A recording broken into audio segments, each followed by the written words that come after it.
wonder where you were going.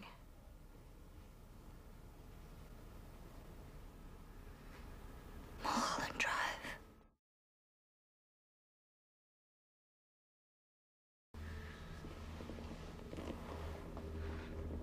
Mulholland Drive. That's where I was going. Mulholland Drive.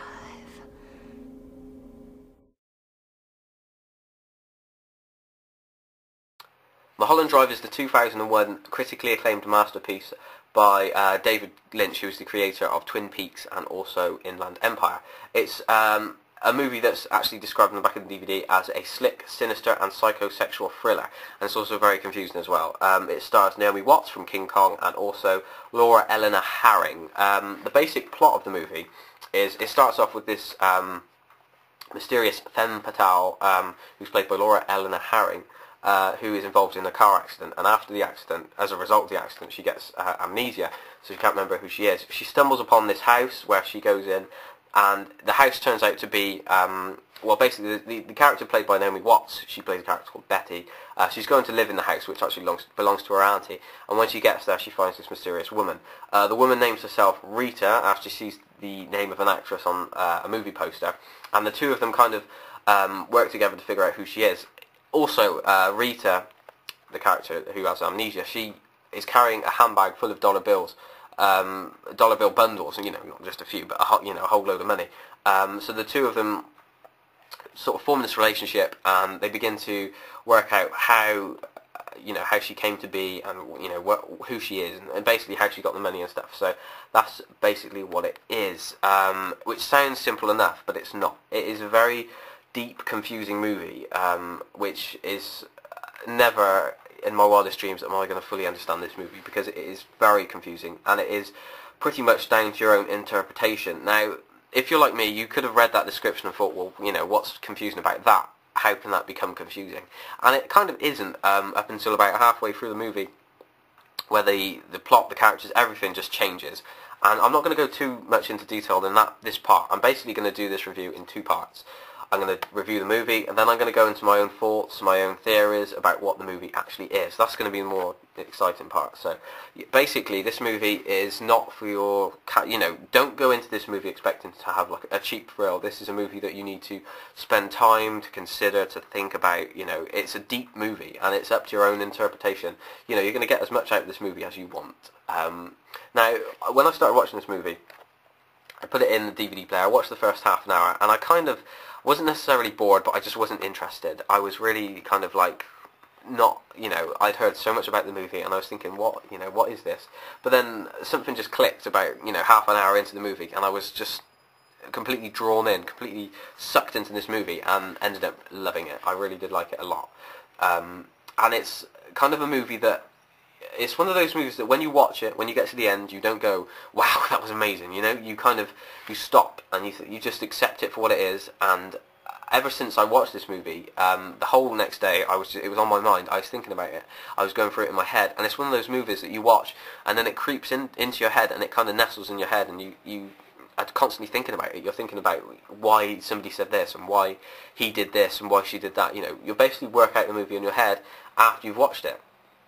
So you're kind of, in a way, you're kind of just chucked a load of information, and then when the movie's finished, you kind of put that information together yourself and work it out. And this, the acting in it is incredible. Naomi Watts, this is one of her sort of first movies. What I should mention, actually, is this movie was originally going to be a pilot for a TV series by David Lynch, but I think eventually ABC, who were going to show it, rejected it. But yeah, it kind of launched Naomi Watts' career, and it showed how a phenomenal actress she is, because she really is excellent in this movie. Laura Eleanor Harring is also really good. She kind of plays this very mysterious character called Rita, and she gives a performance which is kind of, I don't know, there's a lot of, this movie is quite like it says, it is a psychosexual thriller. It does have a lot of kind of sexual tension, and there are, some sex scenes and stuff in it, especially halfway, there's like a lesbian sex scene.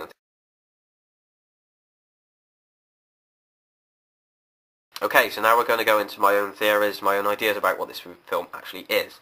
Obviously, because I want to talk about the film quite in depth, it's going to contain spoilers. So if you haven't seen it, then please stop watching now, go out and watch it. Okay, so basically this movie is split in two halves. The first half of the movie is kind of the nicer half, I guess you could say, which involves Betty and Rita. And then halfway through the movie they go to the Silencio Club. And that is when the movie kind of takes a turn and you kind of are left wondering what's going on. Now, the second half of the movie, you're actually following the same actresses, the same actors and stuff, but they're playing different characters. Naomi Watts instead plays a character called Diane Selwyn, who is mentioned, and you will see in the first half, but in the second half of the movie she's played by Naomi Watts. And also Laura Eleanor Harring is now playing, is also playing Camilla Rhodes. Now, in the second half of the movie, Naomi Watts' character is far more depressed, far more unhappy. She still has the same relationship with Laura Eleanor Harring's character, but it's a very different relationship. They kind of are on the verge of with the end of a relationship. In terms of how in the first half of the movie you see the start of a relationship, the second half you see the end of it, and you see a lot of bitterness and stuff in the character played by Naomi Watts. Now, my own theory of the movie is that the first half of the movie is a dream that Diana, I've forgotten the name already, sorry, that Diane Selwyn is having.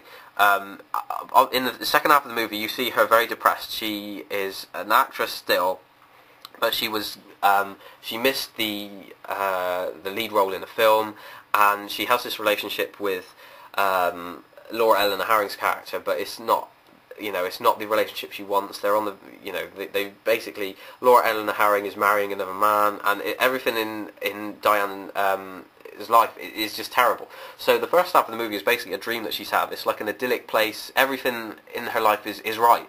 The way there's a couple of clues that the reason I feel this is obviously it is like the same story, but just not, the first half is like the second half, but like an idyllic kind of version of it, and you see this change. There's a scene in like a diner, and the waitress is wearing a badge which says Diane, which triggers something in the first half of the movie. In the second half of the movie, in the same restaurant, they see the same waitress, but this time she has Betty. Now, my theory is that when Diane is sat at the table, she sees the waitress called Betty, she sees how nice she is, she uses that identity in her dream in the first half of the movie, and the whole idea of Laura Eleanor Harring's character having amnesia in the movie is that in her dream, Laura Eleanor Harring's character is like dependent on Betty. She's dependent. She needs her. She wants her, and that is what Diane wants in the second half of the movie. She wants Rita Harring's character to be dependent on her, but she's not. And so in the idyllic half, they are together. They have this relationship, and it's also there's like she speaks to Laura Eleanor, she speaks to Rita, and she says, when they're about to have sex for the first time, she says, "Is this your first time doing this?" And Rita's like, I'm not sure if I've done this before. And I think the whole idea of it being her first time is what Diane really wants. She wants, Laura Eleanor Harring's character just for herself. She doesn't want her to be with anyone else. In the second half of the movie, you see her kissing this other woman, you see her marrying another man, and Diane wants her all to herself. So the whole idea of it being her first time in the first half of the movie is, perfect for her. She just wants her.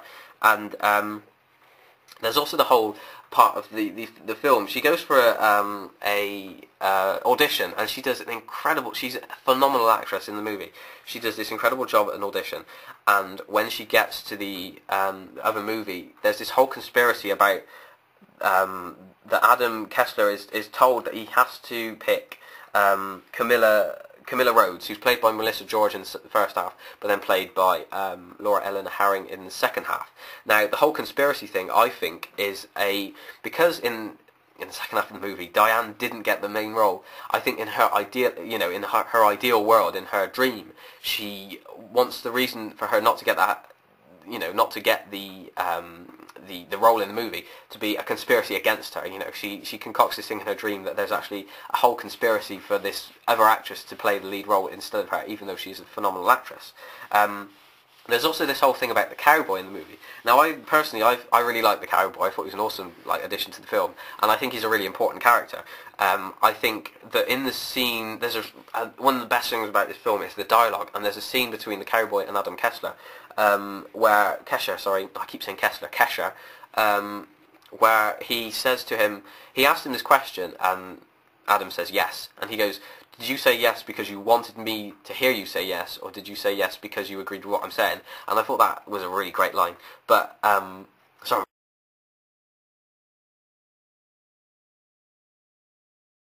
I think the whole first half of the movie is a dream that Diane is having of this idyllic world, and there is a whole load of clues which I tried to follow. You know, there's this whole list of things that you should watch out for, and I did try to do it, but after a while I kind of just got lost in the movie and I forgot to look.